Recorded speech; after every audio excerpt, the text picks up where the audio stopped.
Sensei George here. Today, you're watching What Would Ninjas Do, and we're doing Kata to the streets. Today, we're covering a technique from Kukishinden Ryu called Yoku, which translates into that of using your wings like a water bird flapping. So today, we have someone participating with us. His name is Sir Kirk Knight of Green. You guys can check out his channel below. He does HEMA and a few different other things on his vlog. You guys can check that out for those of you that don't know. That's historical European martial arts. I like to expand and broaden my horizons of who I train with and get a few different martial arts from different aspects. So today we're going over Yoku, and this is how the technique starts. So what we do first is we go into our Kukishinden Ryu stances, which is a little bit of a closed fist and heavy stance because we have armor on. The armor would make our stance a little bit wider. We're going to go over the traditional version first and then go into some henka, which are variations, and a street version next. So from here, he comes in with a first punch. I lean back, blocking, not too hard. He comes in with that second punch. I lean back, capture that hand. So I come over and I hold it. Now he's gonna come in with a stomp kick towards my chest. I move off and circle that. So I block it, and I'm getting ready to use this thumb strike from that block and step forward, hitting him in the cheek. Okay? From that cheek press with my hand is gonna push him forward, and look at his feet. His balance starts to cross over so he can maintain himself. And then what I'm going to do is use my right foot and kick into his instep where his balance is broken, causing him to come down. And then I'm going to keep this thumb, I'm going to put it into his neck so he can't move around, and bring his tricep across my shin, in which that I can attempt to break the arm. So I hold that there, lean forward with it, and cause that break. Yeah? And then that would be the end of the technique. Stance and get back up. So let's go over some of the finer points that I want you guys to focus on how to truly make this kata work. So when we're in stance, he comes in for that first punch. I can't move it too far off because I want him to come in with that second one. He comes in again, block catcher. And when I catch, I sort of catch at the bicep and then slide to the arm if necessary. But if I catch for the wrist, it's a smaller target, more likely to miss. So I stop his punch and slide to where I want to be. Then when that kick comes, it's one motion. So when I come in for this, it's going to be a block strike, and then I step. So watch it. 1, 2. One more time. 1, 2. And then from this motion, he's not just going to stand here and I kick his instep. This wouldn't do anything. What I need to do is take his balance, then reap the foot simultaneously and come down with a pin. So it's important that I take his balance before I try to do any of that kicking maneuver, because if it's not, he'll lock up. The kick does nothing, and it actually puts me off balance if I'm on one foot like this. He has to be going down, and I touch this and then follow through into everything else. So that's a very important part of Yoku. Now I'm going to show you guys a henka that works extremely well in dealing with the kick. Okay? So you're going to want to be on this side so you can capture the motion, and Kirk, you're going to be lined up in that fashion. So this is how you deal with this technique a little bit faster, and it's amazing henka in my opinion. Yeah.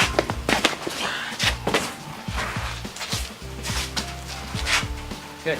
So in that version, what's pretty much happening is I'm going to beat him to the kick. So I block the first punch. I block the second punch. The moment I start to see that foot rise up, I rush into him, right? And I step forward, causing him to fall. And there's one other thing that you guys may not be seeing me do.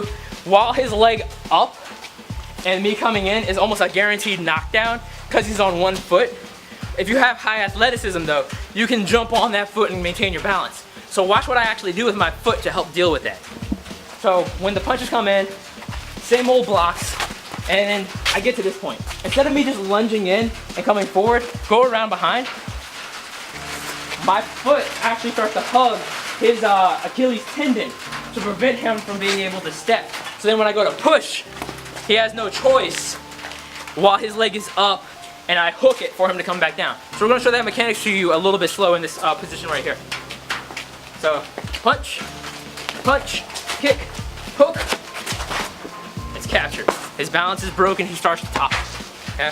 So that's how you can apply Yoku in dealing with the kick from a block to the cheek, and then the takedown, and then doing it in case you need to rush in instead of retreating with this motion, depending on the circumstances. So now let's get to the point of Kata to the streets. Let's show you guys my interpretation of how to do Yoku in a modern day situation. So first of all, we're actually going to be in a closer situation like this, where our shoulders can touch. This is a very close proximity, if you don't got here, you already messed up. And he rose his hands up. I have my hands up because I'm smart. I'm not just gonna like keep my hands down and talk to him because this is a sucker punch waiting to happen and I won't be able to react to it in time. So I put my hands up. And in this instance, he's gonna be doing two techniques. He's going to throw a cross to my face and then try to follow up with a hook straight to the other side. Yeah? Now I'm not just gonna stand here taking, my hands are up and I'm prepared. That cross comes in, I go to counter it and I capture the hook with my elbow up over my head. So I'll just go over that position again real quick. 1, 2. Now from here, I'm actually gonna go to the clinch. And he's gonna think about throwing a kick from this posture, just like Yoku. So he can be throwing a knee or a round kick. It doesn't matter from this posture. And what I'm going to do, if you come to the other side, is as that kick comes up, I bring my kick up and I block it so that he can't go anywhere. And now I need to take his kazoosh so I can get him to fall down, his balance. So I come in with a cupped hand and I clap his ear and I grab it. So I clap, grab, hold onto his tricep, and then if you come around to the other side, I'm going to dig my heel into his knee.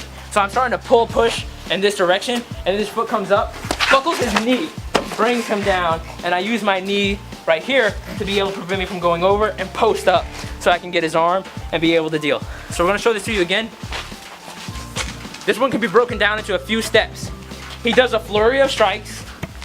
1, 2, and I get the clinch. Block the kick, or even block the potential of a kick by bringing that leg forward. He then can't step, and his weight is gonna be on one leg. Striking to the ear, using that to torque and take his balance, holding his tricep, and then buckling the knee. So one other point that I want you to focus on is actually how I'm buckling the knee. It's very important.